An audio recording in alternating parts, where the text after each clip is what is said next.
So I just got done watching Michael, which is the Michael Jackson biopic, and truth be told, I never thought this movie was ever going to come out. Ever since it was announced, I was really looking forward to it, of course, because it's based off one of my favorite musicians ever. Honestly, I love him so much, and he was, in general, just dealt a very bad hand when it came to the entertainment industry. But I'm not going to get into that. But the movie suffered so many delays, so many pushbacks, and then they had to reshoot a bunch of it. So, truth be told, going into this movie, while I was extremely excited to hear some of my favorite music, I was very worried because also biopics in general can be a little not great.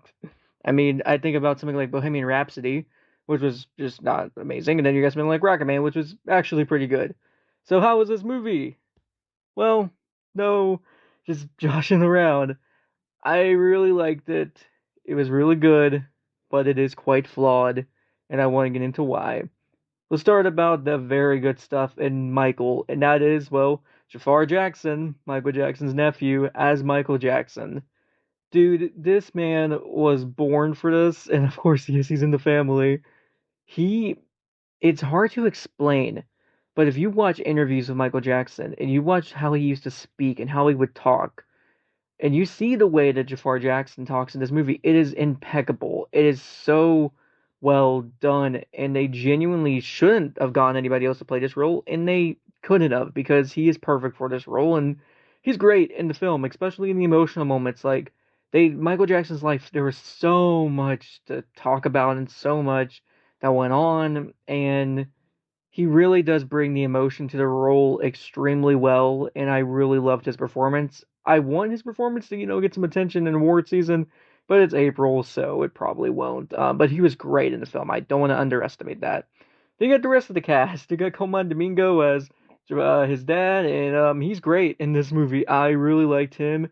Their relationship was really well thought out, and while it doesn't go as deep as I wanted to, it still was really, really good in the film. The rest of the Jacksons kind of don't play a big part of this movie. Like they're there, but they're not like humongous roles in the film. This is clearly about Michael Jackson, and with the way that they were describing the movie before, of this could be in two parts. I don't know. If they leave this as a one and done, it'd be fine. If they want to go into more, they could. They kind of gloss over a lot in this movie. And that's where I get into the negatives. They do gloss over quite a bit, and they do kind of sugarcoat a lot of what happened. And not in the sense of me saying, no, I wanted them to say, like, he was this and this, because no, he wasn't. He wasn't that kind of person. We all know this. I mean, if you know who Michael Jackson was, and you saw how just genuinely kind he is, he's not that person. And so they couldn't really go into that much. But what they do go into here, they do it well. It's just not as huge as it could be. And there's also some stuff they do with his skin in the movie that's not as impactful as it could be. What I loved about the film, though, is, of course, the music, but the musical sequences, because while this is a biopic, there's parts of this movie that feel like a musical. And I swear to you, if you're going to watch this movie in a theater, you're going to be having people just singing left and right in your ear, like not in the movie, beside you, because I went with my family to go see this film because my mom brought me up on Michael Jackson, my dad brought me up on Michael Jackson. So of course I went to go see it with them. Not only were they singing, I was singing in my head, but there were some people behind us that were just it was insane. Some sequences that come to mind is the Beat It sequence is extremely good and they really do a good job with it. But the one that's gonna blow everybody away is Thriller. Thriller's great in this film. Same thing with Man in the Mirror. But Thriller is so good, and I want to talk about how great this movie looks. I mean, this is from the director of Training Day, Barry Jenkins, and he does a great job with the way this movie's shot. It looks so freaking good. Like it looks so good. I love the way this movie looks. It's so cinematic, and it has its own distinct style and flair, which I really enjoyed about the film. And the direction itself was very good too. Barry Jenkins had a very hard task with this movie, with how much Michael Jackson had in his life. And that's why I say, like, if they want to do another thing, they could, but they do enough in this that it works.